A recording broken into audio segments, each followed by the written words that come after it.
नमस्कार साथियों, क्या आप लोग कृषि के बारे में जानते हैं? कृषि कितने प्रकार की होती है? कृषि भारत में कितने परसेंट भूभाग पर होती है? क्या आप ये जानते हैं कृषि के लिए कौन सी जलवायु आवश्यक है? क्या आप ये पता है आपको कि कृषि के लिए कौन कौन सी फसलें उसमें उत्पन्न होती हैं? क्या आप ये जानते हैं कि कृषि शुष्क अवस्था में भी होती है, क्या नमी अवस्था में भी होती है? क्या उस कृषि से हमारे उद्योग चलते हैं? क्या कृषि से हमें यह मालूम पड़ता है कि हमारे जो उद्योग चलते हैं वो कृषि से जो कच्चा माल आता है उससे बनते हैं? क्या आप जानते हैं कि हमारे भारत में कृषि का कितना योगदान है? आप ये पता कर सकते हैं कि विश्व में भारत का कौन सा स्थान है? क्या विश्व में कृषि होती है? क्या खनन भी कृषि में आते हैं? क्या पशुपालन भी कृषि में आते हैं? तो इन सभी सवालों का जवाब पाने के लिए आप हमारे साथ बने रहेंगे। नमस्कार दोस्तों, आप सभी लोगों का नंदिनी आई से स्वागत है और हमें उम्मीद है आप सभी लोग स्वस्थ होंगे और आप लोग अपनी आईएएस की प्रीलिम्स परीक्षा जो 25 मई 2025 को आयोजित होने वाली है उसकी तैयारी कर रहे होंगे। चलिए शुरू करते हैं अपना अध्याय नंबर 3 कृषि। शुरू करने से पहले आपसे हमारी रिक्वेस्ट है, आप हमारे इस वीडियो को लाइक करें और हमारे नंदिनी आईएएस चैनल को सब्सक्राइब करें और इस वीडियो को अपने दोस्तों के साथ शेयर करें। दोस्तों, आप लोगों के लिए हम मेहनत कर रहे हैं। आप लोग आईएएस बनने जा रहे हैं, कोई अधिकारी बनेंगे, कोई आईआरएस बनेगा, कोई आईपीएस बनेंगे, कोई आईएएस बनेंगे। आप विभिन्न प्रकार के अधिकारी बन सकते हैं। तो आपसे हमारी रिक्वेस्ट है आप हमारे इस वीडियो को ज़्यादा लाइक करें, ज़्यादा सब्सक्राइब करें और हमारे इस चैनल को सब्सक्राइब करें, क्योंकि यूट्यूब हमारी वीडियो आगे नहीं भेज रहा है। आप समझदार हैं, आप मेहनत समझते हैं, इसलिए आपसे रिक्वेस्ट है आप हमारे इस वीडियो को ज़्यादा से ज़्यादा शेयर करें। चलिए शुरू करते हैं हम कृषि। देखिए, एक कहानी बताएगी इसमें कृषि की। गुरप्रीत, मधु और टीना एक गांव से गुजर रहे थे। कौन कौन? बच्चों के नाम में देखिए। गुरप्रीत, मधु और टीना एक गांव से गुजर रहे थे। वहां उन लोगों ने एक किसान को खेत की जुताई करते हुए देखा। जैसे आप लोग गांव से गुजरते हैं ना, खेत जहां पर किसान ट्रैक्टर चल रहे हो, किसान खेत में बीज डाल रहे हो, है ना, तो आपको देखने में अच्छा लगता है। देखो, खेत में ट्रैक्टर चल रहा है, किसान बीज बो रहे हैं, है ना। तो वही स्थिति आप यहां पर समझ सकते हैं। तो किसान ने उन लोगों से कहा कि वह गेहूं की बुआई करने जा रहा है, ठीक है, और मृदा को अधिक उपजाऊ बनाने के लिए अभी खाद डाला है। भाई, मृदा को उपजाऊ बनाने के लिए खेतों में खाद डालते हैं, कोई डीएपी डालता है, कोई यूरिया डालता है, कोई विभिन्न तरह की खादें आ रही हैं, कोई नैनो यूरिया डालता है। वो इसलिए डालते हैं क्योंकि खेत की मिट्टी उपजाऊ बन जाए और फसल हमारी अच्छी पैदा हो। उसने बच्चे से कहा कि गेहूं मंडी में अच्छी कीमत पर बिकेगा, गेहूं मंडी में अच्छी कीमत पर बिकेगा, जहां से उसे आटे में परिवर्तित करके कारखाने में डबल रोटी और बिस्कुट बनाने के लिए ले जाया जाएगा। मतलब देखिए, गेहूं का उपयोग कारखाने में यूज हो रहा है, उसका आटा बनेगा, जब आटा बन जाएगा तो उसकी डबल रोटी बनेगी और उससे बिस्कुट भी बनते गेहूं के आटे से। तो उन्होंने आपको ये कहानी के माध्यम से समझाने की कोशिश की है। अब हम इसको आगे बढ़ाते हैं। देखिए, पौधों से परिष्कृत उत्पाद तक रूपांतरण में 3 प्रकार की आर्थिक क्रियाएं सम्मिलित होती हैं। पौधा उपजा, पौधा उपजने से लेकर फसल की कटाई तक और फसल का जब उत्पादन होता है वहां से लेकर के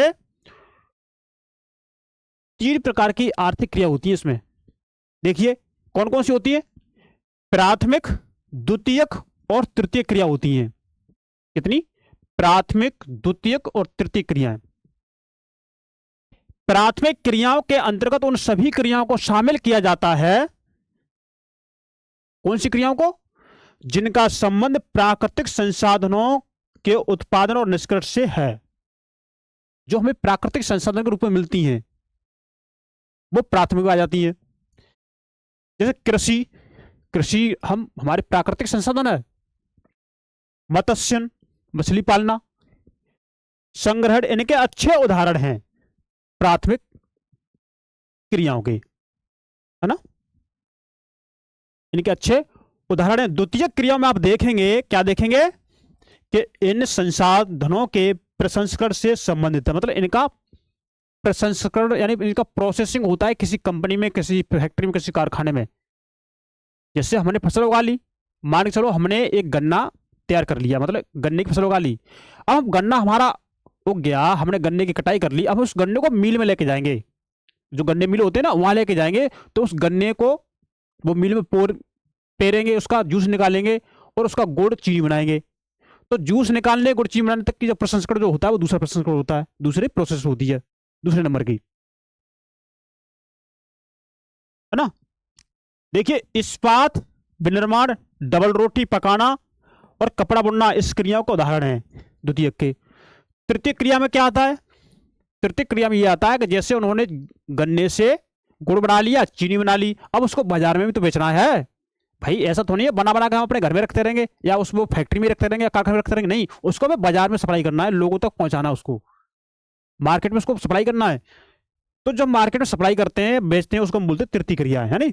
प्राथमिक और द्वितीयक क्षेत्र को सेवा कार्यों द्वारा सहयोग प्रदान करती है ना। है ना, द्वितीय क्षेत्रों को सेवा कार्यों द्वारा सहयोग प्रदान करती है। यातायात, व्यापार, बैंकिंग, बीमा और विज्ञापन तृतीय क्रियाओं के उदाहरण हैं। जैसे यातायात का काम हो गया, बैंकिंग का जो काम होता है, विज्ञापन कोई होता है, तो ये क्या है? ये तृतीय क्रियाओं के उदाहरण हैं। अब देखिए शब्द की उत्पत्ति देखेंगे। देखिए क्या है शब्द की उत्पत्ति। एग्रीकल्चर शब्द की उत्पत्ति लैटिन शब्दों एगर या एग्री जिसका अर्थ मृदा और कल्चर जिसका अर्थ कृषि करने से हुई है। तो शब्द की उत्पत्ति यहां से हो गई, है ना। एग्री अर्थात अर्थ मतलब मृदा। अब देखिए इसे देखते कृषि, एग्रीकल्चर।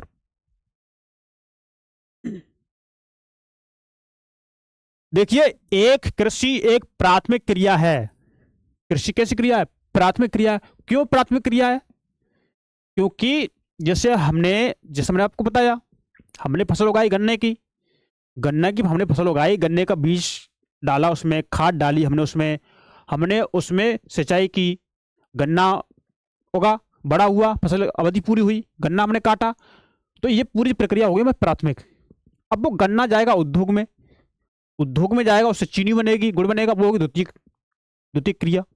फिर वो गन्ना जो चीनी और जो गुड़ बनेगा वो बाजार में बिकेगा, जब बाजार में बिकेगा तो क्या होगी? वो होगी तृतीय प्रक्रिया। आई होप ये बातें आपको समझ में आई होंगी। देखिए तो प्राथमिक क्रिया है फसलों, फलों, सब्जियों, फूलों को उगाना और पशुधन पालना, मतलब पशुओं को पालते हैं, ये भी हमारी प्राथमिक क्रिया के अंतर्गत आते हैं। मतलब जो भी कृषिगत जो भी काम होते हैं, जो कृषि से संबंधित काम होते हैं, चाहे पशु पालना हो, चाहे खनन करना हो, चाहे कृषि करना हो, ये सारे काम हमारे प्राथमिक क्षेत्र के अंतर्गत आते हैं। आई होप आपको ये मेरी बातें समझ में आई होंगी। विश्व में 50% लोग कृषि से संबंधित क्रियाओं में संलग्न हैं। कितने? 50% लोग विश्व में कृषि से जो भी संबंधित क्रियाएं हैं वो इसमें संलग्नित हैं और 50% अन्य कार्यों में संलग्न है। ये आपकी एनसीईआरटी आपको बता रही है। भारत की 2/3 जनसंख्या आप देखेंगे कितनी? भारत की 2/3 जनसंख्या अब तक कृषि पर निर्भर है, मतलब अब तक कृषि पर निर्भर है। 2/3 जनसंख्या लगभग 60 या 66% के आसपास हो जाएगी, काफी आंकड़ा है। देखिए अब कृषि की ये स्थिति उन्होंने बता दी कि विश्व में कैसा स्थान है, कितनी जनसंख्या इस पर निर्भर है, भारत की कितनी जनसंख्या कृषि पर निर्भर है, ये आपके एनसीईआरटी ने आपको बता दिया। विश्व में 50% जनसंख्या कृषि पर निर्भर है, भारत में 2/3 जनसंख्या कृषि पर निर्भर है। यहां तक मेरी बातें क्लियर आपको समझ में आई होगी। अनुकूल स्थलाकृति, ऐसी भूमि जो कृषि के लिए उपयोगी हो, उस कृषि के लिए अनुकूल हो, जिस पर कृषि की जा सके, तो अनुकूल स्थलाकृति हो गई। मृदा, मिट्टी, जलवायु, जलवायु कैसी है, कृषि लायक है या नहीं? जलवायु कृषि क्रियाकलाप के लिए अनिवार्य है, मतलब अनिवार्य है। अनुकूल स्थलाकृति हो गई। मृदा, जलवायु, कृषि क्रियाकलाप के लिए कैसी अनिवार्य है ये। जिस भूमि पर फसलें उगाई जाती हैं, जिस भूमि पर फसलें उगाई जाती हैं, कृषिगत भूमि कहलाती है। क्या कहलाती है? कृषिगत भूमि कहलाती है। जहां पर फसलें, जिस भूमि पर फसलें उगाई जाती हैं उसकी बात हो रही है।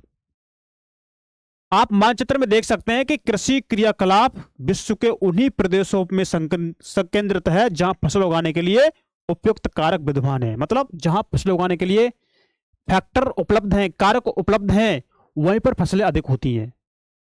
विश्व में किसी देश की बात कर लो आप, देखिए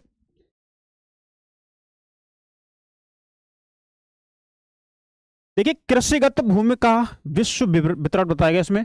इसमें आप देखेंगे, है ना, तो जहां जहां आपको ग्रीन ग्रीन दिख रहा है ना, ये ग्रीन ग्रीन, वहां कृषिगत भूमि है। जैसे आप देखेंगे भारत में पूरा ही क्षेत्र ग्रीन है, थोड़ा बड़ा बचा है ये राजस्थान का इलाका, थोड़ा उसका पाकिस्तान का इलाका इसमें आ रहा है, ये ग्रीन नहीं है आपका। थोड़ा ये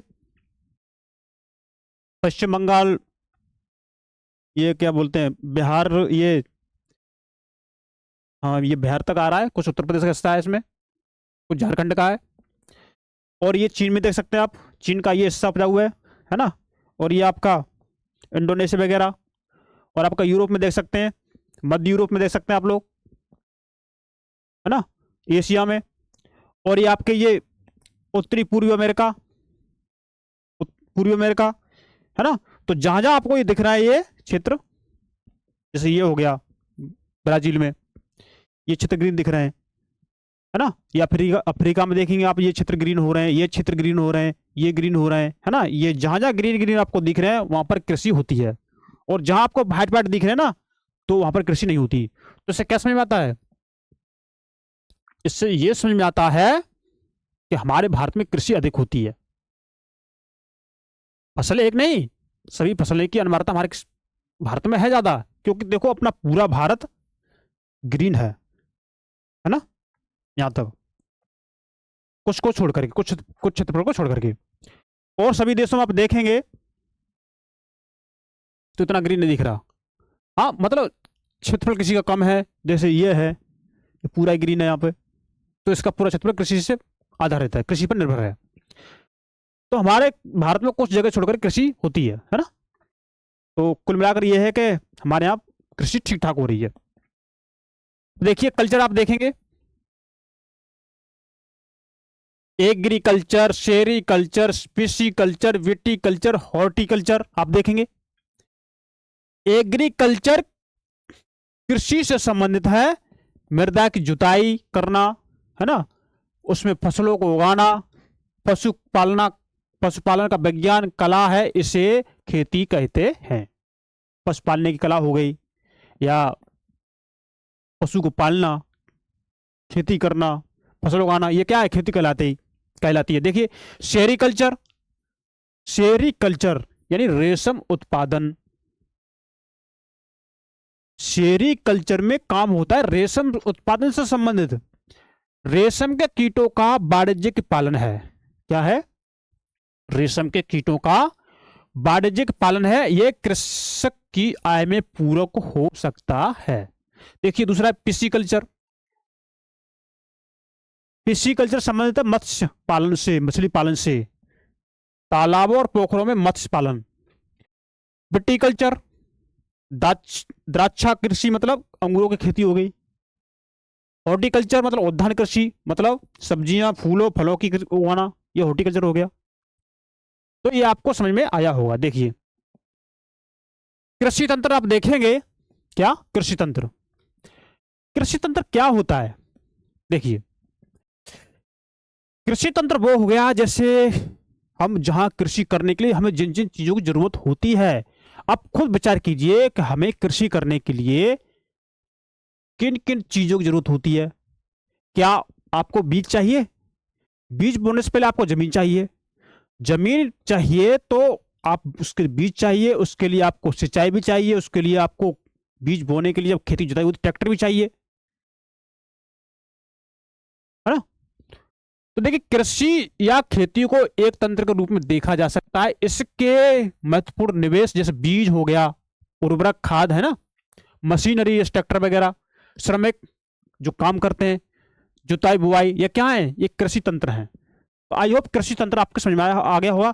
अगर कृषि तंत्र आप भूल रहे हो तो आप इसे नोट कर सकते हैं शॉर्ट में।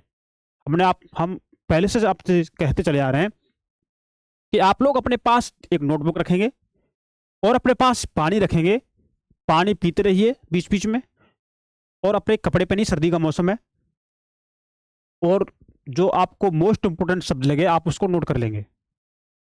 देखिए, हम लोग बहुत मेहनत कर रहे हैं आप लोगों के लिए, पर ये YouTube वीडियो पता नहीं क्यों नहीं भेज रहा।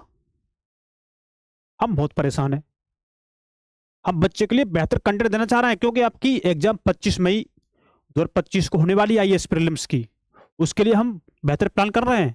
हम चाह रहे हैं हमारी वीडियो अधिक से अधिक बच्चों तक पहुंचे, लेकिन हमारी वीडियो YouTube आगे नहीं भेज रहा।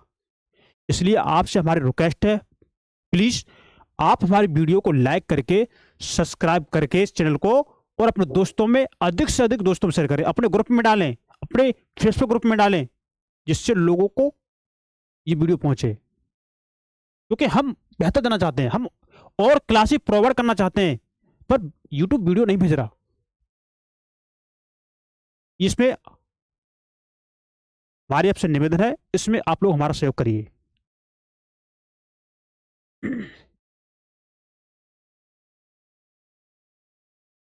अब देखिए, हम इसको देखते हैं, क्योंकि ये जो हम करा रहे हैं आपके NCERT है और आपके एग्जाम के लिए इंपॉर्टेंट है। आपको पता है कृषि से क्वेश्चन पूछे जाते हैं, कृषि क्या होती है ना। देखिए, और आपके सिलेबस का हिस्सा भी है, और NCERT में हम चीज को पढ़ लेंगे तो आपको सिलेबस में और आपको एडवांस पढ़ने में कोई दिक्कत नहीं होगी। अभी तो क्लासेस में आपकी वो चलेंगी। यूट्यूब वीडियो नहीं भेज रहा, सबसे बड़ी समस्या ये है। 10 लोगों, 12 लोगों, 15 लोगों भेज देता है, उसमें 5, 6, 7, 8 या इतनी हो पाता है। तो आपसे हमारी रिक्वेस्ट अगेन, इस वीडियो को आप अपने ग्रुप में, इस लिंक को आप अपने दोस्तों में शेयर करें, जिससे इस वीडियो को रीच बढ़े थोड़ी, और अपने कमेंट, प्यारे प्यारे कमेंट, और आपका प्यारा सा सब्सक्राइब, और एक लाइक प्यारा सा, बस यही आप करेंगे तो इससे आपकी हमें सपोर्ट मिलेगी। तो चलिए अब चलते हैं इसकी तरफ, है ना। देखिए, ये है भाई साहब, इन्होंने फसल उगा ली है, और इन्होंने इस फसल उगाने के लिए इन्होंने बीज डाला होगा। बीज इन्होंने बाद में डाला होगा, पहले इन्होंने ट्रैक्टर से की होगी उसकी जुताई, इस फसल की। भाई, खेत में बीज बोने से पहले ट्रैक्टर से खेत की जुताई तो करेंगे। जब इन्होंने खेत की जुताई की होगी तब इन्होंने बीज डाला होगा उसमें। बीज डालने के बाद इन्होंने रसायन लगाए होंगे, पानी भी इसमें सिंचाई की होगी इसकी, इनकी फसल होगी बड़ी। देखो, ये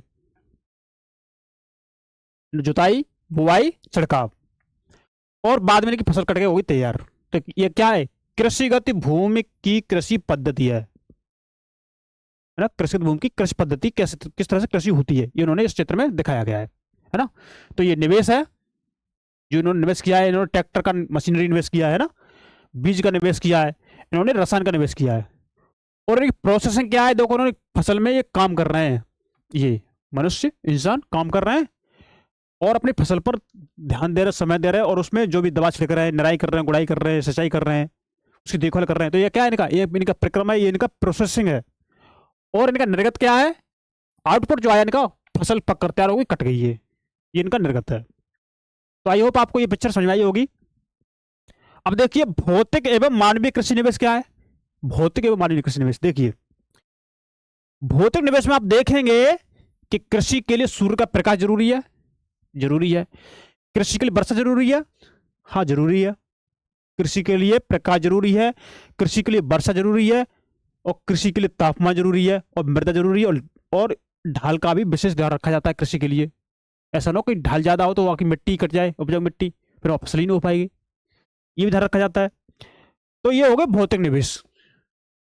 अब देखिए, ये है मानवीय निवेश, जो मानव के द्वारा निवेश किए जाते हैं। क्या क्या, श्रम, ये निवेश करेंगे अपना, भाई काम करेंगे अपना काम, इन्वेस्टमेंट, भाई अपना शरीर का इन्वेस्टमेंट तो कर रहे हैं, वहां पे जाके काम कर रहे हैं।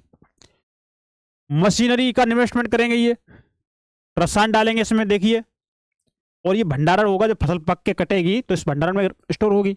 तो ये हो गए भौतिक एवं मानवीय कृषि निवेश। आई होप आपको मेरी बातें समझ में आई होगी। अब देखिए, सिंचाई, निराई और कटाई इसकी कुछ सक्रियाएं हैं, कुछ क्रियाएं हैं इसकी, सिंचाई करना, निराई करना, उसकी कटाई करना। इस तंत्र के निर्गतों के अंतर्गत फसल जो बाद में जो उत्पन्न होती है, जो कटाई करके जो उत्पन्न होती है फसल हमारी, जिसका आउटपुट होता है, वो क्या है? जैसे फसल में आप देखें, ऊन हो गया, ऊन मिलती है ना, डेयरी, कुक्कुट उत्पाद आते इसमें। तो ये हमने सारी चीज इसमें देख ली है। अब देखिए, रोचक तथ्य क्या है, ये जैविक कृषि क्या होती है? जैविक कृषि क्या होती है? जैविक कृषि देखिए, इस प्रकार की कृषि में रासायनिक खादों के स्थान पर जैविक खाद और प्राकृतिक पीड़कनाशी का उपयोग किया जाता है। जो रासायनिक खाद होती है, रासायनिक खाद केमिकल वाली, उससे यूज नहीं करते हम कौन सी करते हैं? हम करते हैं जैविक खाद, जो प्राकृतिक पीड़कनाशी हो, रासायनिक नहीं। फसलों का उत्पादन बढ़ाने के लिए कोई आनुवांशिक रूपांतरण नहीं करते हम, कोई आनुवांशिक कुछ चेंज नहीं करते हम उसमें। जो आपने आनुवांशिक फसलों के नाम सुने होंगे, जिसमें कोई उसके जीन को चेंज कर करके उस फसल का उत्पादन में चेंज कर देते हैं, वो होती है आपकी आनुवांशिक फसल, है ना। तो ये हमने सारी चीज आपको बता दी। अब देखिए, कृषि के प्रकार क्या है ना। विश्व में कृषि विभिन्न तरीकों से की जाती है। विश्व में जो कृषि होती है वो अलग अलग तरीकों से की जाती है। भौगोलिक दशाओं, किस भौगोलिक दशा है? भौगोलिक दशा मतलब समान समतल भूमि है क्या, ढलान वाली है कि ऊबड़ खाबड़ वाली है, क्या मृदा उपजाऊ है, क्या ऐसी बंजर भूमि है, क्या उसमें मरुस्थल है? तो भौगोलिक दशा आप देखेंगे, उत्पाद की मांग देखेंगे कि वहां पर उत्पाद की मांग किस तरह है। ऐसा तो नहीं कि वहां पर उत्पाद की मांग हो ही नहीं रही। जैसे हमने गेहूं उगाए, या हमने कोई जैसे कपास उगाया, या हमने कोई चीज उगाई, और जिस फसल की वहां पर जरूरत ही नहीं है आप उसको वहां उगा रहे हैं, तो वो कहीं आपको लाभ देगी क्या? वो बिकेगी? तो हम मांग पर भी ध्यान रखते हैं।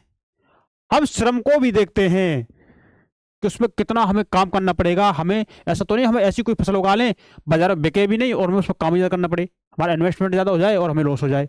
तो हमें श्रम भी देखना पड़ेगा, और हमें टेक्नोलॉजी यानी प्रौद्योगिकी भी देखनी पड़ेगी। ऐसा तो नहीं उसमें कुछ ज़्यादा टेक्निकल जरूरत पड़ जाए, ज़्यादा उसकी नराई गुड़ाई जुताई करनी पड़े, ऐसा तो नहीं है। तो इन स्तर के आधार पर कृषि दो मुख्य प्रकारों में वर्गीकृत की जा सकती है। अब कौन से दो मुख्य प्रकार देखिए, एक हो गया निर्वाह कृषि, जो वो कृषि जिससे मानव अपना जीवन चलाता हो, मतलब जो मानव का पेट भरने के लिए की जाती हो, वो होती है निर्वाह कृषि।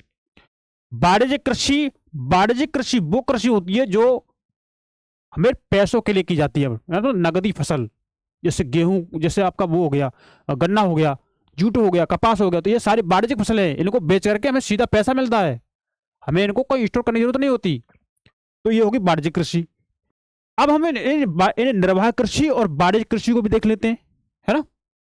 देखिए, निर्वाह कृषि क्या है? निर्वाह कृषि इस प्रकार की कृषि कृषक परिवार की आवश्यकताओं को पूरा करने के लिए की जाती है। मतलब जो भी कृषक परिवार की आवश्यकताएं खाने पीने की, उनको पूरा करने के लिए की जाती है निर्वाह कृषि। पारंपरिक रूप से कम उपज प्राप्त करने के लिए निम्न स्तरीय प्रौद्योगिकी और पारिवारिक श्रम का उपयोग किया जाता है। मतलब उसमें कोई ज्यादा बड़ी टेक्निकल यूज नहीं होती इसमें, और वो परिवार के लोग ही इसमें काम कर लेते हैं, उससे में कोई बड़ा उत्पादन भी नहीं होता। निर्वाह कृषि को आप देखेंगे पुनः गहन निर्वाह कृषि। अब इस निर्वाह कृषि को भी, जो निर्वाह कृषि है ना, इस निर्वाह कृषि को भी पुनः दो भागों में बांटा गया है। कौन कौन से? गहन निर्वाह कृषि और दूसरा आदिम निर्वाह कृषि। मतलब प्रभाग, मतलब ये निर्वाह कृषि को भी उन्होंने दो भागों में बांट दिया, गहन निर्वाह कृषि और आदिम निर्वाह कृषि। अब इसको भी देख लेते हैं। देखिए, गहन निर्वाह कृषि अब देखेंगे क्या है। गहन निर्वाह कृषि तो गहन निर्वाह कृषि में किसान एक छोटे भूखंड पर साधारण औजारों और अधिक श्रम से खेती करता है। छोटा भूमि का टुकड़ा होगा, साधारण उसमें उपकरण होंगे, खुरपी फावड़ा वगैरह, हो सकता है छोटे मोटे हल हों उसके पास। तो किसान एक छोटे भूखंड पर साधारण औजारों और अधिक श्रम से खेती करता है, मतलब उसमें पूरे परिवार के सदस्य उसमें काम पर लग जाते हैं। छोटा खेत है, चलो भाई सारा काम करेंगे मिलकर, उसमें इतना उपकरण भी नहीं है उसमें। और अधिक धूप वाले दिनों से युक्त जलवायु और उर्वर मृदा वाले खेत में, जैसे अधिक धूप निकल रही हो, है ना, अधिक धूप वाले दिन, गर्मी का दिन हो गया, और आप देखेंगे उसमें गर्मी भी हो रही है और उसमें बारिश भी हो रही है, युक्त मतलब अधिक धूप वाले दिनों से युक्त जलवायु और उर्वर मृदा मतलब उपजाऊ मिट्टी हो, तो इन खेत में ये कृषि की जाती है। और एक वर्ष में एक से अधिक फसलें उगाई जा सकती हैं गहन कृषि में, है ना, गहन निर्वाह कृषि में। जैसे चावल मुख्य फसल होती है,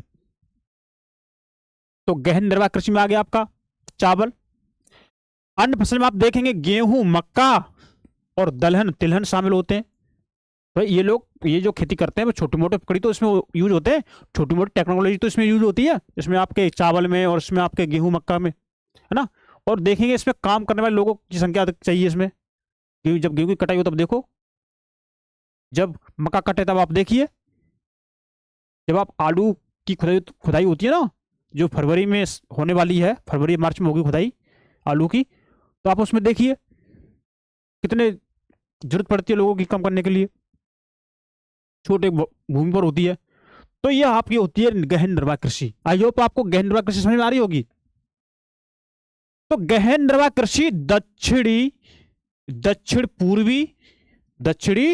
और दक्षिण पूर्वी और पूर्वी एशिया के सघन जनसंख्या वाले मानसूनी प्रदेशों में प्रचलित है, मतलब जहां जनसंख्या अधिक है, जनसंख्या अधिक निवास करती है।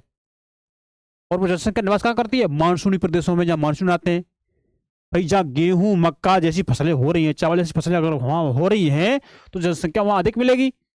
और फसलें होती कहां पर है? जहां मानसून हो। यही बात उन्होंने कही है। तो ये हो गई आपकी गहन निर्वाह कृषि हो गई।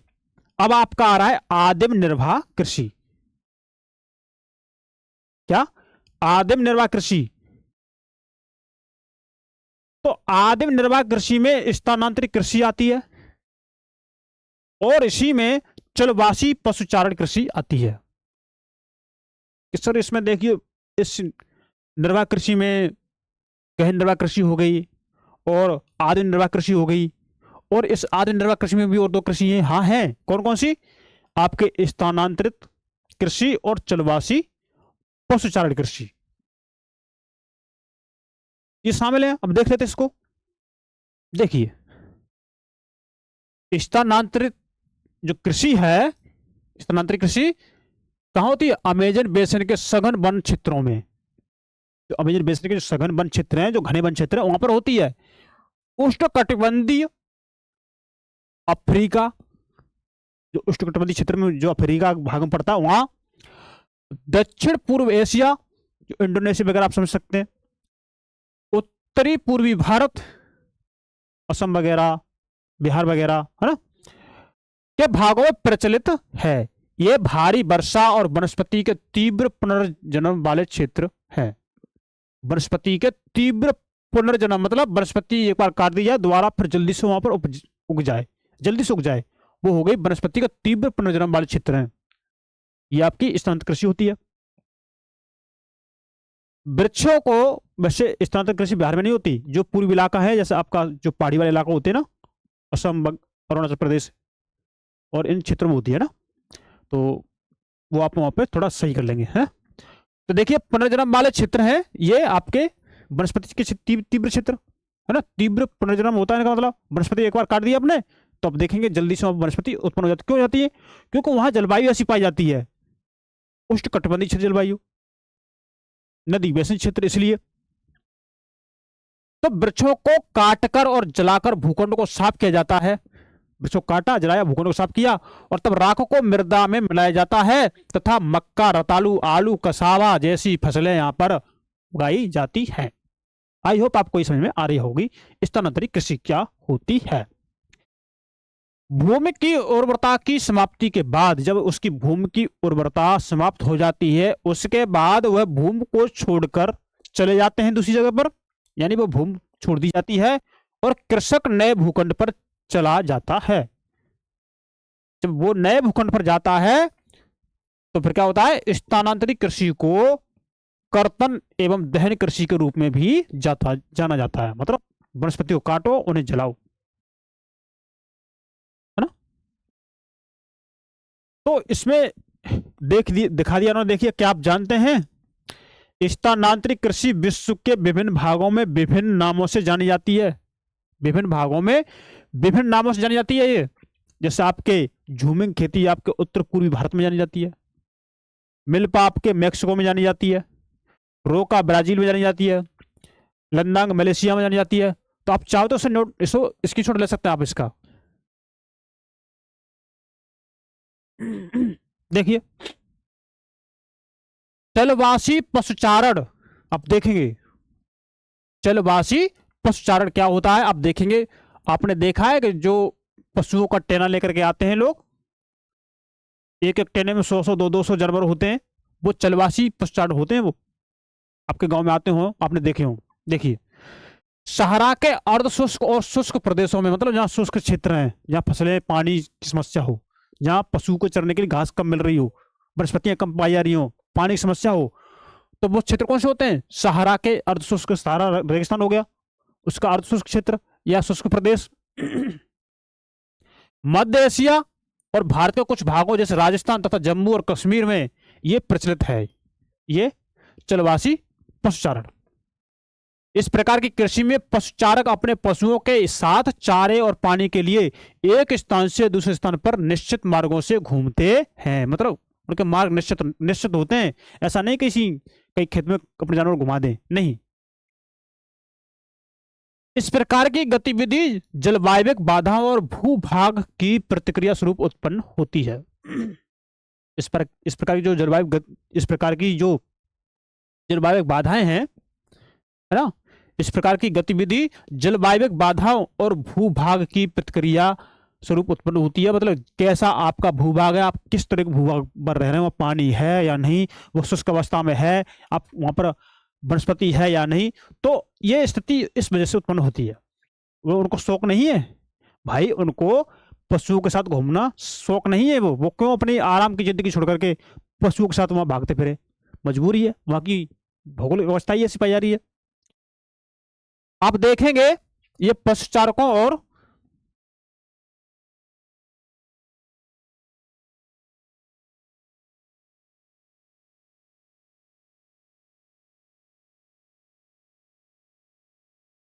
देखेंगे पशुचारक मुख्यतः जो पशुचारक मुख्यतः भेड़, ऊंट, मवेशी, याक, भेड़ को देखेंगे, ऊंट को देखेंगे, याक को देखेंगे, बकरियां ये लोग पालते हैं। और ये पशुचारकों और उनके परिवारों के लिए दूध, मांस, ऊन, खाल और अन्य उत्पादों को उपलब्ध कराते हैं ये जानवर। ये जो जानवर है ये, तो इसमें चित्र दे रखा, आप देख लेंगे। चलवासी पशुचारक और अपने ऊंटों के साथ हैं, है ना। देखिए कैसे साथ अपने ऊंटों के साथ। ये कौन है? ये चलवासी पशुचारक हैं जो जगह जगह पर पशु को चराते हैं, एक स्थान से दूसरे स्थान पर, है ना। ये वाणिज्यिक कृषि आप देखेंगे। अब देखेंगे कौन सी कृषि? वाणिज्यिक कृषि। तो इसको शुरू करने से पहले मेरी आपसे फिर दोबारा रिक्वेस्ट है, अगेन रिक्वेस्ट, प्लीज आप हमारी इस वीडियो को लाइक करें, अपने दोस्तों को शेयर करें और हमारे इस नंदिनी आईएएस के यूट्यूब चैनल को सब्सक्राइब करें, क्योंकि हमारी इसमें यूट्यूब बिल्कुल भी हेल्प नहीं कर रहा है। अब आप हैं जो हमारी हेल्प कर सकते हैं, क्योंकि हम आपको आपकी जो एग्जाम, जो 25 मई की जो आपकी एग्जाम है, जो आपकी एग्जाम 25 मई को है ना, आईएएस प्री की, है ना, 25 मई को एग्जाम है। तो हम इसके लिए बेस्ट कंटेंट तैयार कर रहे हैं। हमारी संस्था नंदिनी आईएएस आप लोगों के लिए बेस्ट कंटेंट तैयार कर रही है। आपके एग्जाम में इस बार क्या आ सकता है, आपके लिए करंट अफेयर्स की क्लासें लाई जा रही हैं। टॉप 100 करंट अफेयर्स क्वेश्चन जो होते हैं एक महीने में, जो इंपॉर्टेंट होते हैं, वो आपके लिए लाए जा रहे हैं। लेकिन वो होंगे कब, जब यूट्यूब वीडियो भेजे तब। तो हम तो आपके लिए मेहनत करना चाह रहे हैं, बेस्ट टू बेस्ट कंटेंट देना चाह रहे हैं, लेकिन ये यूट्यूब वीडियो नहीं भेज रहा। जब यूट्यूब वीडियो भेजेगा नहीं तो हमारा जो हम जो कंटेंट देंगे फिर वो किस काम का, आप बताइए। हम चाहते हैं कि आपके लिए सी सेट की क्लासें हो, सी सेट की क्लास हो। हम ये चाहते हैं सी सेट की क्लासें हो आप लोगों के लिए, सी सेट की क्लास हो आप लोगों के लिए। हम ये भी चाहते हैं कि आप लोगों के लिए करंट अफेयर्स की क्लास हो, और हम चाहते हैं आप लोगों के लिए मैराथन भी पढ़ें, मैराथन, है ना, आप लोगों के लिए मैराथन भी क्लास पढ़ें, जिससे जो बच्चे पहले पढ़ चुके हैं उनका रिवीजन हो जाएगा, और जो नए पढ़ रहे हैं उनका भला हो जाएगा। पर ये सब होगा तो जब जब ये हमारी वीडियो लोगों तक पहुंचे तब तो। अब हमारी वीडियो नहीं जा रही लोगों तक, सबसे बड़ी समस्या ये है। हम कितना प्रयास कर रहे हैं, तो इसीलिए हमारी आपसे रिक्वेस्ट है, आप हमारी वीडियो को अपने ग्रुप जो आपके बने हुए व्हाट्सएप ग्रुप हो गए, या आपका टेलीग्राम ग्रुप हो गया, या आपका इंस्टाग्राम हो गया, या आपका फेसबुक हो गया, तो इस पर आप ये वीडियो शेयर करें प्लीज, जिससे हम बेस्ट टू बेस्ट कंटेंट दे सकें। जरूरी है। तो चलिए शुरू करते हैं अब अपना वाणिज्यिक कृषि। क्या होता है वाणिज्यिक कृषि? देखिए, वाणिज्यिक कृषि वह कृषि हो गई जो जिसको बेचकर हम क्या करें, पैसा की इनकम हो। जैसे हमने पशुपालन खोला तो वो हमारी वाणिज्यिक कृषि हो गई, क्योंकि हम पशुपालन का दूध हम सारा तो नहीं खा लेंगे, सारा तो नहीं पी लेंगे, हम उसको डेयरी पर बेचेंगे। डेयरी उद्योग से जो भी बनता है ना, आपका पनीर, आपका मक्खन, आपकी जो भी बनता हो। देखिए, तो वाणिज्यिक कृषि में फसल उत्पादन और पशुपालन बाजार में विक्रय हेतु किया जाता है। किसके लिए? विक्रय हेतु। आपके फसल उत्पादन हो गया, जैसे आपके जूट की फसल पैदा कर रहे हैं, आप गन्ने की फसल पैदा कर रहे हैं, आप कॉफी उगा रहे हैं, आप चाय उगा रहे हैं, ये किस फसल है? वाणिज्यिक फसल है। पशुपालन आप देखेंगे, आप भेड़ पाल रहे हैं, उसकी ऊन काट काट के बेच रहे हैं, आप जानवर पाल रहे हैं, उनका दूध बेच रहे हैं, क्या है ये? वाणिज्यिक कृषि। तो इसमें विस्तृत कृषि क्षेत्र और अधिक पूंजी का उपयोग किया जाता है। विस्तृत कृषि क्षेत्र का मतलब यह होता है को जो जमीन जोती गई बोई गई हो बड़ी संख्या में। तो कोई अब जो वाणिज्यिक कृषि उपजाएगा, कोई छोटे मोटे खेत में थोड़ी नहीं बनाएगा ये उत्पादन कृषि, उसे बड़े बड़े खेत चाहिए। तो कैसे? जो तो बोए हुए खेत होने चाहिए। अधिक पूंजी का इसमें उपयोग किया जाता है। अब भाई तुम जैसे अब वाणिज्यिक कृषि उपजा रहे हो तो उसके लिए अधिक पैसे भी चाहिए। अधिकांश कार्य मशीनों के द्वारा किया जाता है। किसके द्वारा? मशीनों के द्वारा। वाणिज्यिक कृषि में वाणिज्यिक अनाज कृषि, जो वाणिज्यिक कृषि है ना, इन वाणिज्यिक कृषि में वाणिज्यिक अनाज कृषि, जैसे जो अनाज बिकने लायक हो, मिश्रित कृषि और रोपण कृषि शामिल है। मिक्स कृषि और रोपण कृषि इसमें शामिल है ना। देखिए, वाणिज्यिक कृषि, वाणिज्यिक अनाज कृषि में आप देखेंगे, क्या देखेंगे? जो आपका वाणिज्यिक अनाज कृषि है इसमें आप देखेंगे कि इनमें फसलें वाणिज्यिक उद्देश्य से उगाई जाती हैं। किसके? वाणिज्यिक बेचने के उद्देश्य से। जैसे आप गेहूं देखेंगे, गेहूं हम उसको खाते भी हैं, उसको बेचते भी हैं, बेचकर पैसा भी अर्जित करते हैं। मक्का देखेंगे, मक्का हम उसको खाते भी हैं और उसको बेचते उद्योगों के लिए। मक्के से आप देखते हैं कुरकुरे वगैरह बन के आते हैं, जो पन्नी पैक होके आते हैं। आप गेहूं देखते हैं, गेहूं की आप मैदा बनती है, उसकी डबल रोटी वगैरह बनती है, बिस्कुट बनते हैं इस गेहूं से। तो ये आपकी फसलें किसके किसके होगी? ये आपकी वाणिज्यिक अनाज कृषि हो गई आपकी। अब देखिए, ये उत्तर अमेरिका, यूरोप, एशिया के शीतोष्ण घास के मैदान वाणिज्यिक अनाज कृषि के प्रमुख क्षेत्र हैं। ये आपके उत्तर अमेरिका, इसमें वाणिज्यिक कृषि अधिक होती है। आपके यूरोप में, आपके एशिया के शीतोष्ण घास मैदान, है ना, इनमें कृषि होती है।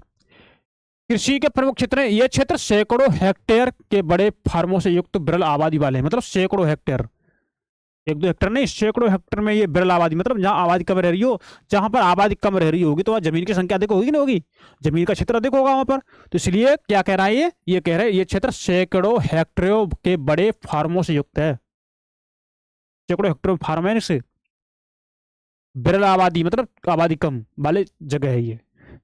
तो अत्यधिक ठंड वर्धन काल को बाधित करती है, अत्यधिक ठंड होती है ना, आप वर्धन काल समझेंगे ना, ग्रोइंग पीरियड, जो ग्रोथ पीरियड होता है फसल का उपजना, बढ़ना और कटने तक का जो पीरियड होता है वो होता है आपका वर्धन काल। तो अत्यधिक ठंड आपके वर्धन काल को बाधित करती है और केवल एक ही फसल उगाई जा सकती है आपके इस शीतोष्ण घास के मैदान में, ठंड वाले क्षेत्र में।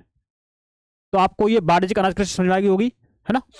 अब देखते हैं मिश्रित कृषि क्या होती है। मिश्रित कृषि, तो मिश्रित कृषि में भूमि का उपयोग भोजन व चारे की फसलें उगाने और पशुधन पालने के लिए किया जाता है, जिसमें हम भोजन के लिए फसल भी उगा रहे हैं, भोजन के लिए हमें फसल चाहिए, हम भोजन में क्या खाते हैं, गेहूं खाते हैं, बाजरा खाते हैं, मक्का खाते हैं, दलहन खाते हैं, तिलहन खाते हैं, ये सारी चीज खाते नहीं खाते। अब ऐसा तो है नहीं कि हम जूट खाने लगे, कपास खाने लगे, नहीं, ये नहीं खा सकते।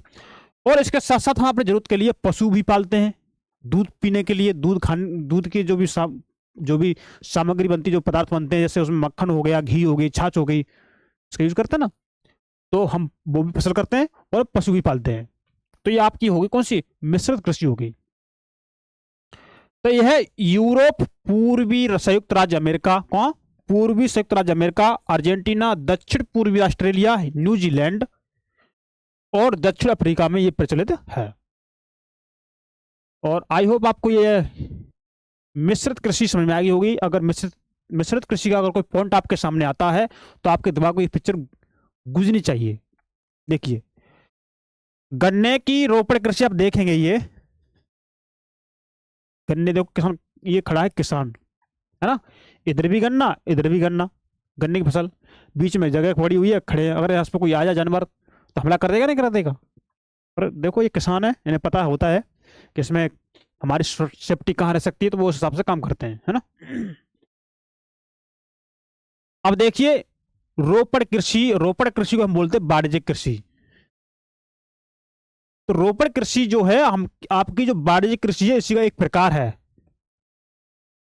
रोपण कृषि में आपकी चाय, कहवा, काजू, रबड़, केला अथवा कपास की एकल फसल उगाई जाती है ना, एक ही तरह की फसल ये उगाई जाती है। इसमें बृहद पैमाने पर श्रम और पूंजी की आवश्यकता होती है, इसमें काफी श्रम चाहिए, काफी धन चाहिए, है ना। उत्पाद का प्रसंस्करण खेतों पर ही या निकट के कारखानों में किया जा सकता है। इनको फसल काटी या उसका प्रसंस्करण, प्रोसेसिंग जो हमें उपभोक्ता तक ले जानी है, वो तो कारखाना में होगी या फिर उसको खेतों में ही कर लेते हैं। इस प्रकार इस कृषि में परिवहन जाल के विकास की अनिवार्यता होती है। किसकी, परिवहन की आवश्यकता होती है इसके लिए। भाई परिवहन पर बड़ा क्षेत्र है, बड़ा इन्वेस्टमेंट कर रहे हैं, बहुत संख्या में फसल पैदा होगी, तो उसके लिए परिवहन तो चाहिए भाई, ढोने के लिए गाड़ियां चाहिए, ढोने के लिए उसे माल ढोने वाली गाड़ी चाहिए। देखिए, रोपण कृषि के मुख्य क्षेत्र विश्व के उष्ण कटिबंधीय प्रदेशों में पाए जाते हैं। वहां पर जो आपके उष्ण कटिबंधीय प्रदेश होते हैं, वहां पर ये रोपण कृषि के मुख्य क्षेत्र पाए जाते हैं। मलेशिया में रबड़ आप देखेंगे, जो मलेशिया है, मलेशिया में रबड़, तो मलेशिया में रबड़ हो गई, ब्राजील में कहवा, और भारत और श्रीलंका में चाय। कहां पर, भारत में और श्रीलंका में चाय। इसके कुछ उदाहरण है आपके रोपण कृषि के। आई होप आपको ये रोपण कृषि समझ में आई होगी। देखिए, आप केले की रोपण कृषि आप देखेंगे, भाई केला बाजार में बिकता है नहीं बिकता, केला पका करके या पाल लगा करके बाजार में बेच दिया जाता है, तो उससे उनको इनकम होती है। तो ये रोपण कृषि होगी केले की। अब देखिए मुख्य फसलें, क्या मुख्य फसलें, बढ़ती हुई जनसंख्या की आवश्यकताओं को पूरा करने के लिए विविध प्रकार की फसलें उगाई जाती हैं, है ना।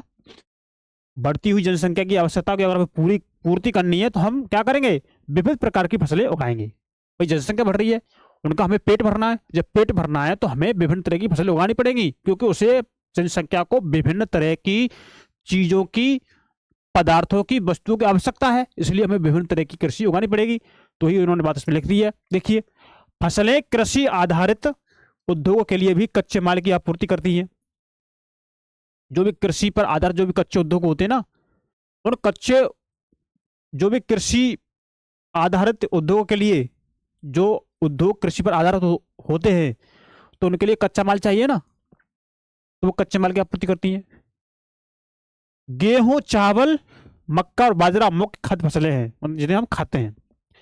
जूट, कपास, रेशेदार और ये फसलें हैं। जो जूट और कपास कैसे हैं, ये रेशेदार फसलें हैं, इनमें रेशा होता है।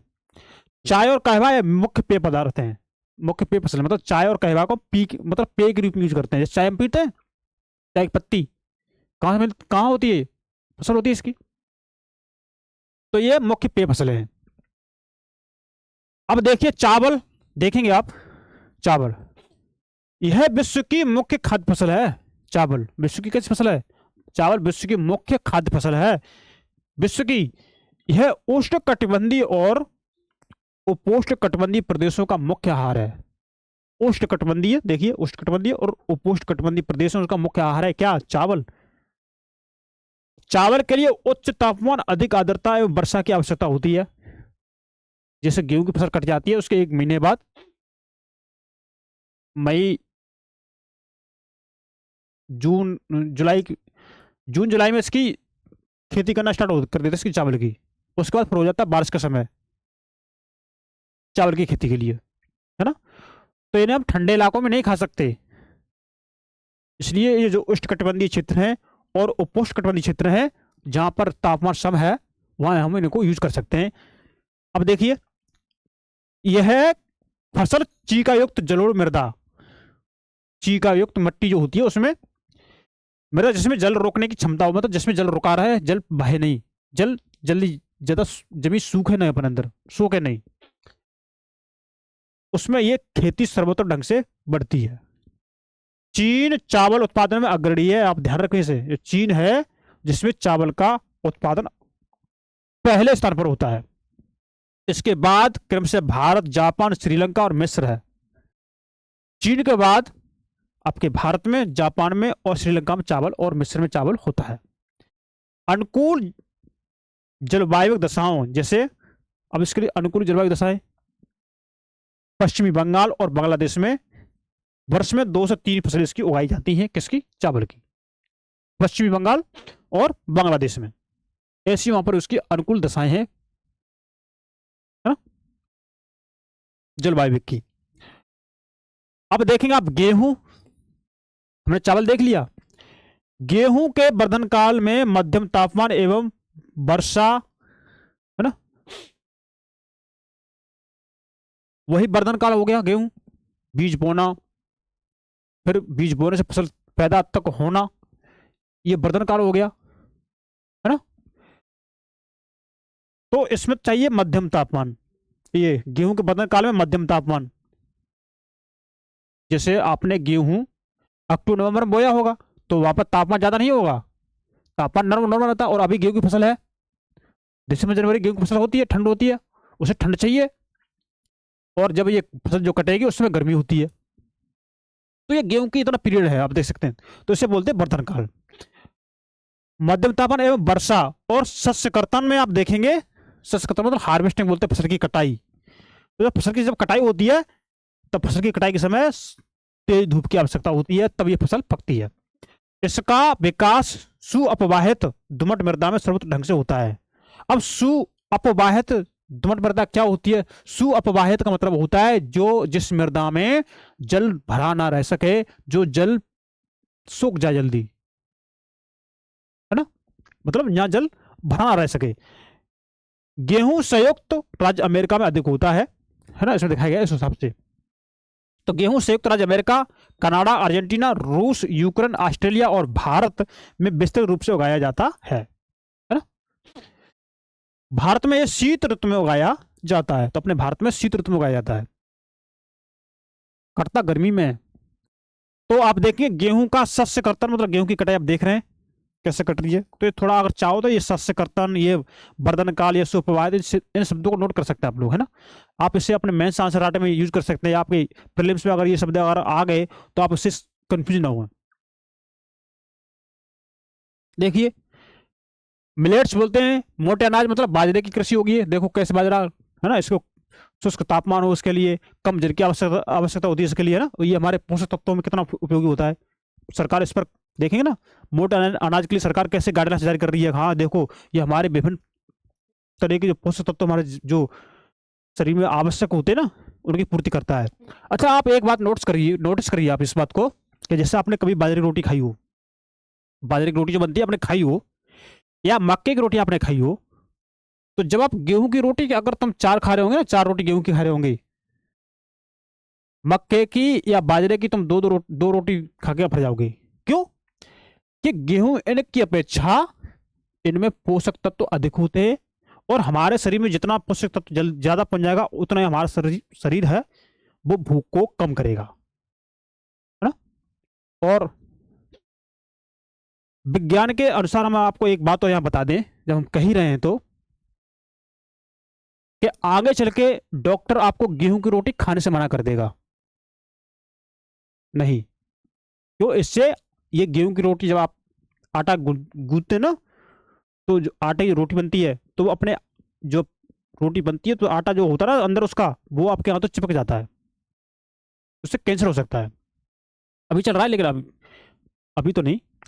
और आपके जो मोटे अनाज है ना, ये आपके फायदेमंद है। तो आगे देखो क्या होता है, लेकिन ये साइंस की बात मैंने आपको यहाँ बता दी है, क्योंकि यहाँ पर बाजरे की बात आई है ना, इस वजह से।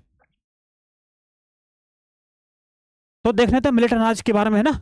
मिलेट ये मोटे अनाज के रूप में भी जाने जाती हैं ये फसलें, और कम उपजाऊ तथा बलुई मिट्टी में उगाई जा सकती। देखिए हमारे शरीर के लिए पोषक तत्व भी आवश्यक है इसमें, इस फसल में, और इसके लिए कम जल की आवश्यकता होती है, और इसके लिए आप देख सकते हैं कम उपजाऊ मिट्टी की आवश्यकता होती है। इसे इसे हम बलुई मृदा में उगा सकते हैं। इसको हम देखिए, ये ऐसी फसल है जिससे कम वर्षा और उच्च से मध्य तापमान तथा पर्याप्त सूर्य प्रकाश की आवश्यकता होती है इसको, है ना। जो गर्मी के मौसम में आप देख सकते हैं बो देते हैं, और चौमासे तक ये चलती रहती फसल। इस ज्वार, बाजरा और रागी भारत में उगाए जाते हैं। ये ज्वार, बाजरा, रागी। नाइजीरिया, चीन और नाइजर इसके अन्य उत्पादक हैं आपके बाजरा के। आप मक्का देखेंगे, मक्का देखिए, इसके लिए मध्यम तापमान, तापमान कैसा हो, मध्यम तापमान, ज्यादा नहीं होना चाहिए, वर्षा और अधिक धूप की आवश्यकता होती है। मतलब तो यही है आपकी वर्षा ऋतु का यहाँ पर बात हो रही है। इससे सुअपवाहित उपजाऊ मृदा की आवश्यकता होती है। मतलब ये भी मृदा, ये मक्का नहीं चाहती है कि हमारे खेत में पानी भरा रहे, मतलब जल्दी सूख जाए, ये चाहती है। मक्का उत्तर अमेरिका में, ब्राजील, चीन और रूस, कनाडा, भारत और मेक्सिको में ये उगाई जाती है। तो मतलब ये मक्का यहाँ पर चीन में, ब्राजील में, रूस में, कनाडा में, भारत में और मेक्सिको में उगाई जाती है आपकी मक्का। मक्के की कृषि आप देखें कैसे कर रहे हैं, ये है ना, ये भुट्टा निकाल रहे हैं इसमें से, है ना। भुट्टे में से जो आप अड़िया बोलते हैं, गाँव में बोलते हैं अड़िया, है ना, अड़िया तोड़ लो। तो ये मक्के की भुंटी निकाल रहे हैं उसमें से, है, जो आपने बाजार में बिकती हुई देखी होगी। अब इसमें देखिए कि आप जानते हैं कि मक्का को कॉर्न के नाम से भी जाना जाता है। किसके नाम से? कॉर्न के नाम से। विश्व में इसकी विभिन्न रंग बिरंगी प्रजातियां पाई जाती हैं। देखिए कहीं काली है, कहीं भूरी है, कहीं पीली है ना, मक्का की। अब देखते हैं कपास, है ना। तो अभी थोड़ा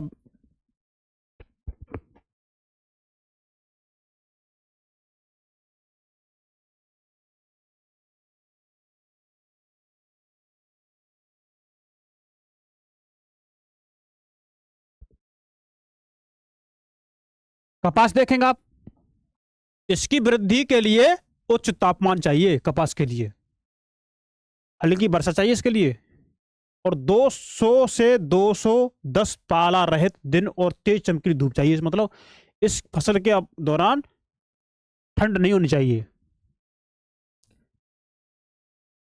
तो चमकीली धूप की आवश्यकता होती है। यह काली और जलोढ़ मृदा में सर्वोत्तम उगती है। कैसी? काली और जलोढ़ मृदा। चीन, संयुक्त राज्य अमेरिका, भारत, पाकिस्तान, ब्राजील, मिस्र कपास के अग्रणी उत्पादक ये देश हैं। यह सूती वस्त्र उद्योग के लिए एक महत्वपूर्ण कच्चा माल है, जिससे आप सूती कपड़ा पहनते हैं, है ना। तो आप कपास की खेती देख सकते हैं। अब देखिए, अब देखेंगे पटसन को। पटसन, इसको सुनहरा रेशा के रूप में भी जाना जाता है। किसको? पटसन को। सुनहरा रेशा।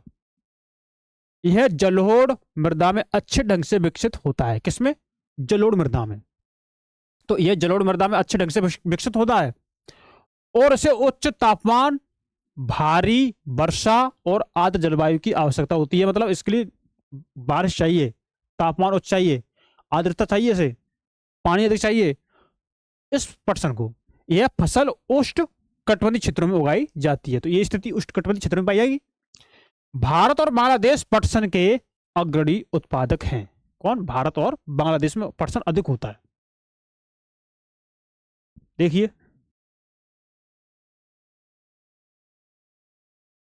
अब देखें कॉफी, है ना। कॉफी आपने पी होगी ना, चुस्कियां ले लेके कॉफी पीते हैं आप लोग।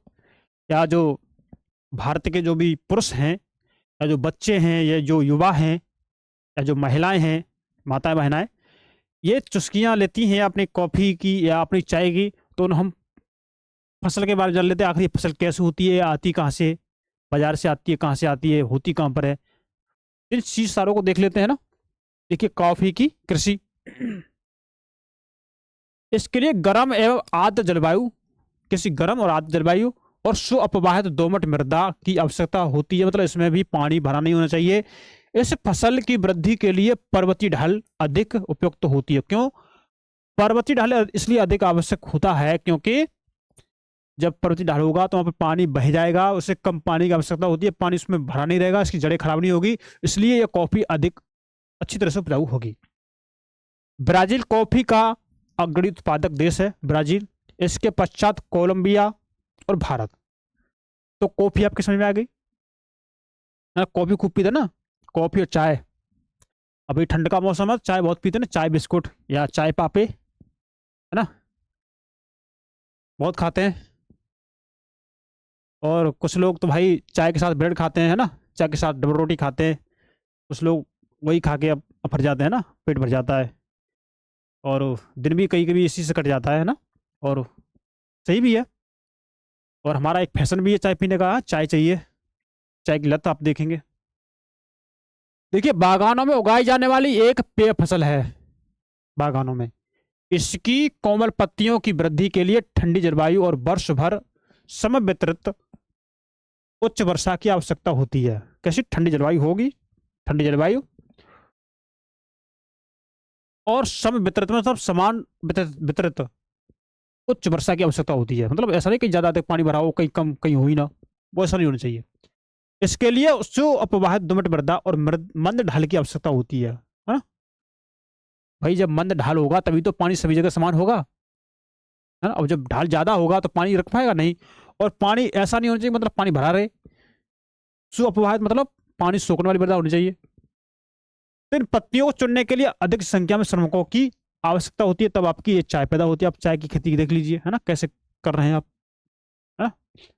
तो आप देख रहे हैं कितनी जनसंख्या को ये रोजगार देती है खेती, कितने लोगों के पेट पल रहे हैं, है ना। कैसे लोगों के एक देश से दूसरे देश से इसकी अर्थव्यवस्था बन रही है। देखिए, चाय की रोपण कृषि आप देखेंगे, हमने आपको बता दिया है। देखिए, कृषि का विकास आप देखेंगे, कृषि का विकास देखिए। और इससे पहले हम बताने से पहले हम आपको ये दिखा दें कि आप जानते हैं कि खाद्य सुरक्षा तभी बनी रहती है, खाद्य सुरक्षा तभी बनी रहती है जब सभी व्यक्तियों को क्रियाशील और स्वस्थ जीवन जीने के लिए आहार की आवश्यकता मिले, आवश्यकता पूर्ति हो, और प्राथमिकता के आधार पर हर समय पर्याप्त, सुरक्षित और पौष्टिक खाद्य पदार्थ की सुविधा उपलब्ध हो, तभी आपकी खाद्य सुरक्षा बनती है। अब ये देखेंगे कृषि का विकास। देखिए, कृषि विकास का संबंध बढ़ती जनसंख्या की बढ़ती मांग को पूरा करने के लिए, जनसंख्या की मांग बढ़ रही है, जनसंख्या बढ़ रही है, तो इसकी आवश्यकता को पूर्ति करने के लिए, इसकी मांग को पूर्ति करने के लिए कृषि के उत्पादन को बढ़ाने की दिशा में किए जाने वाले प्रयासों से है। भाई जनसंख्या बढ़ रही है तो कृषि तो बढ़ानी पड़ेगी। यह कई तरीकों से प्राप्त किया जा सकता है, जैसे बोए गए क्षेत्र में विस्तार करके, जो हम खेती बोते हैं उसके खेती के बोने के विस्तार बढ़ा दें, मतलब और अधिक बीच में और अधिक क्षेत्र में अपनी खेती को बो दें, अनाज को बो दें। बोई जाने वाली फसलों की संख्या बढ़ाकर, और विभिन्न प्रकार की फसलें बोइए। सिंचाई सुविधाओं में सुधार करके, जब सिंचाई सुविधा जब अधिक होगी तो फसल अधिक पैदा होगी। उर्वरकों का और उच्च उपज देने वाले बीजों के प्रयोग द्वारा कृषि का मशीनीकरण भी कृषि के विकास का एक अन्य पहलू है।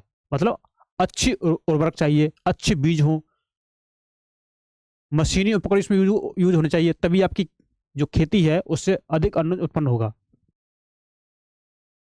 कृषि के विकास का चरम लक्ष्य खाद्य सुरक्षा को बढ़ाना है। किसको? खाद्य सुरक्षा को।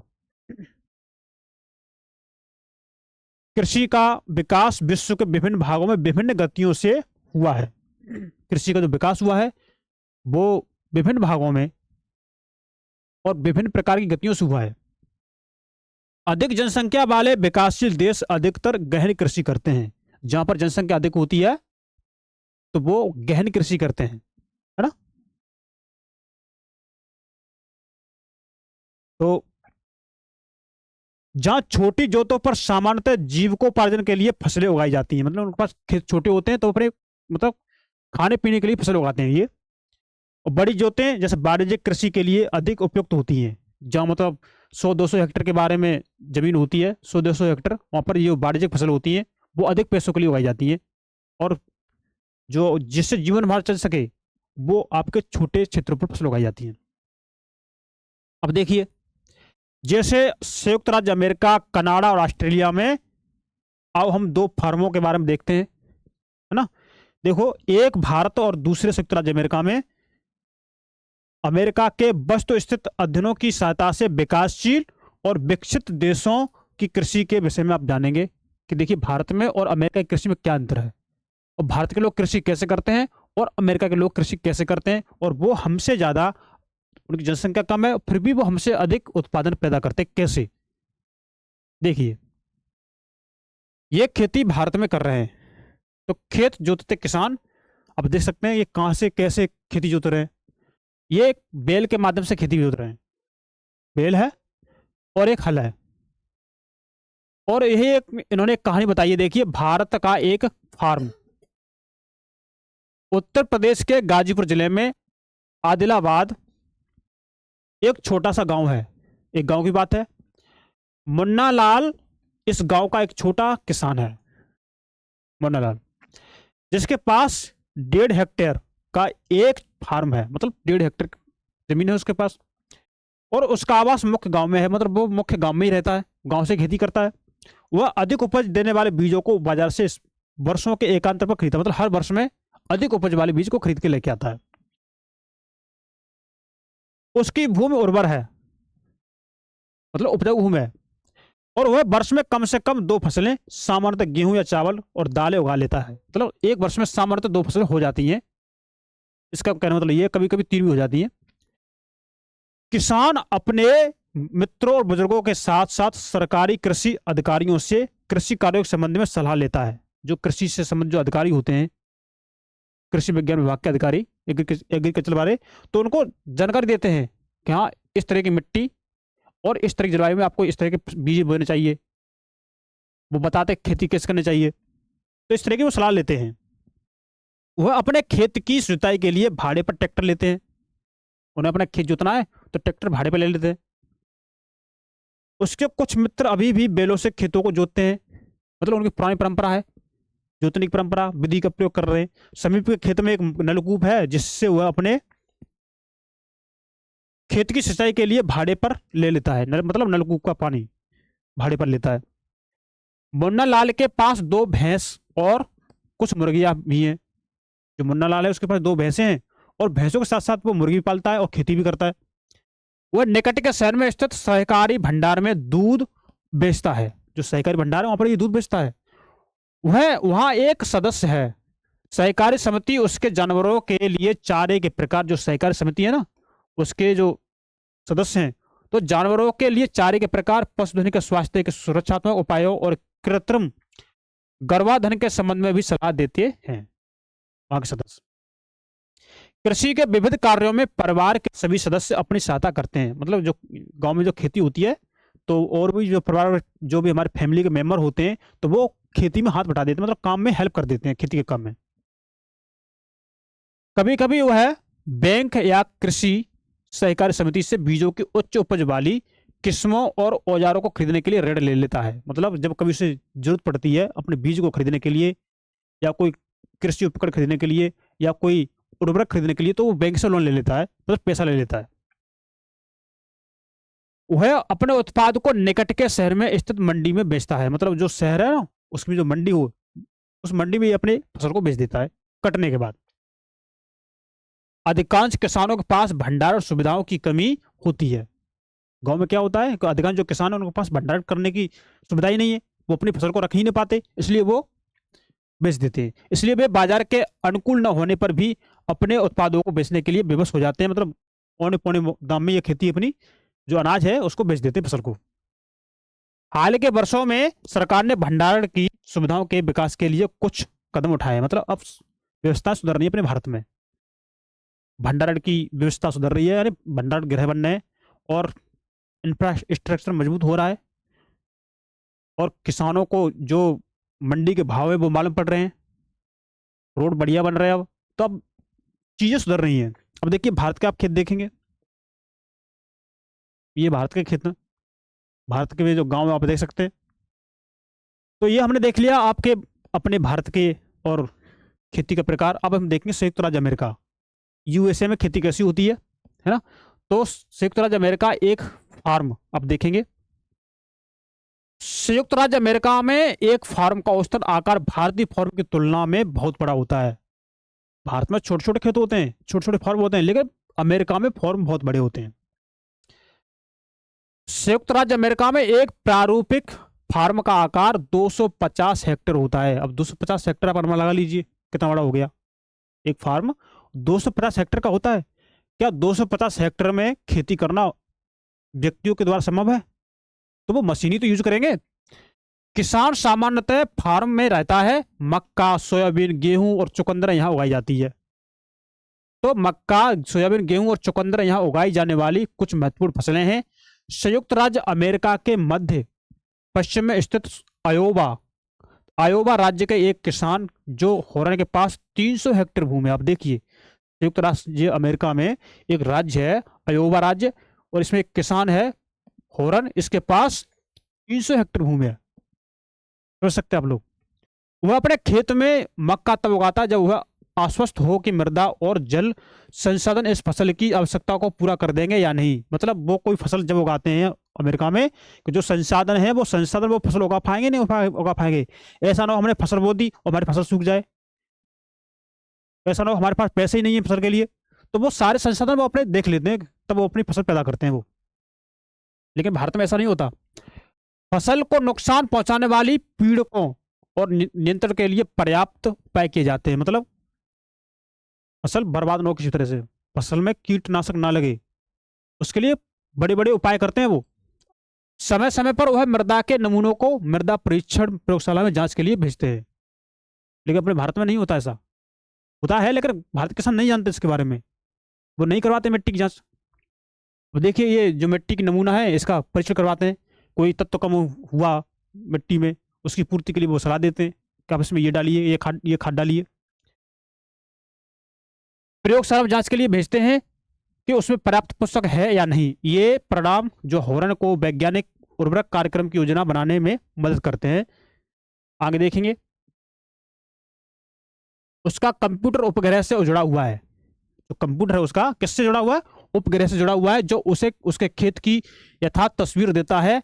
यह रासायनिक उर्वरकों को और कीटनाशकों को आवश्यकता अनुसार प्रयोग करने में उसकी मदद करता है। अब देखेंगे ये कितना बड़ा खेत है, 300 हेक्टेयर के बताइए उन्होंने। और देखिए इनकी जो दवा है इन उपग्रहों के माध्यम से छिड़की जा रही है और वो कंप्यूटर से जुड़े हुए हैं। वो देखते रहते हैं कि हाँ हमारा जो उपग्रह है वो खेत में कहाँ पहुंच गया है, वो कहाँ पर कैसी दवा दवा डाल रहा है, वो सब पता चलता है उन लोगों को। और दो कोई किसान खड़े हैं एक साइड में, ये भाई 300 हेक्टेयर मामूली बात नहीं है, आदमी घूम नहीं पाएगा एक दिन में। अब देखिए रासायनिक उर्वरकों और कीटनाशकों का आवश्यकता अनुसार प्रयोग करने में उसकी मदद करता है। अब वह ट्रैक्टरों, बीज बोने की मशीनों, जो ट्रैक्टर है और बीज बोने की मशीनों, उनको समतलक संयुक्त हार्वेस्टर और थ्रेशर का उपयोग कृषि संबंधी विविधि जो विविध होती है सक्रियों में काम करता है। मतलब थ्रेशर का काम करते हैं वो, फसल काटने के लिए बड़ी बड़ी मशीनों का यूज करते हैं वो। अनाज स्वचालित अन्न भंडार में संचित किए जाते हैं। स्वचालित जो अन्न भंडार होता है उसमें ये अनाज भंडार किए जाते हैं अथवा बाजार अभिकरणों में भेजे जाते हैं, फिर इसको बाजारों में भेजे जाते हैं। संयुक्त राज्य अमेरिका में किसान एक व्यवसायी की तरह काम करता है, मतलब एक व्यवसायी की तरह काम करता है, वो किसान की तरह काम नहीं करता। और भारत में देखो ना कि वो एक खेतीहर के किसान की तरह है ना। तो ये आपकी अमेरिका के किसान की बात हो गई। और ये संयुक्त राज्य अमेरिका के एक फॉरम में मशीनीकृत खेती देखेंगे, देखो कितने ट्रैक्टर लगे हुए हैं आप देखेंगे, है ना। वहाँ भारत के किसान में आप देखेंगे वहाँ बैलों के द्वारा हल चलाया जा रहा है। तो ये हमारा टॉपिक हो गया समाप्त। और आज के लिए हम इतना ही रखेंगे, मिलते हैं नेक्स्ट क्लास में। और आज हमारा ये क्लास 8 की एनसीईआरटी का तीसरा अध्याय था कृषि, और जो आपके यहाँ से एग्जाम में सीधे सीधे क्वेश्चन बनते हैं। तो आपसे हमारी एक बार पुनः रिक्वेस्ट, आप हमारे इस नंदिनी आईएएस चैनल को सब्सक्राइब करें और हमारे इस वीडियो को लाइक करें और इसको अपने दोस्तों के साथ शेयर करिए। तो आप अपनी पढ़ाई को अच्छे से करिए। तो आज के लिए हम इतना ही रखते हैं, मिलते हैं नेक्स्ट क्लास में। नमस्कार, थैंक यू, धन्यवाद।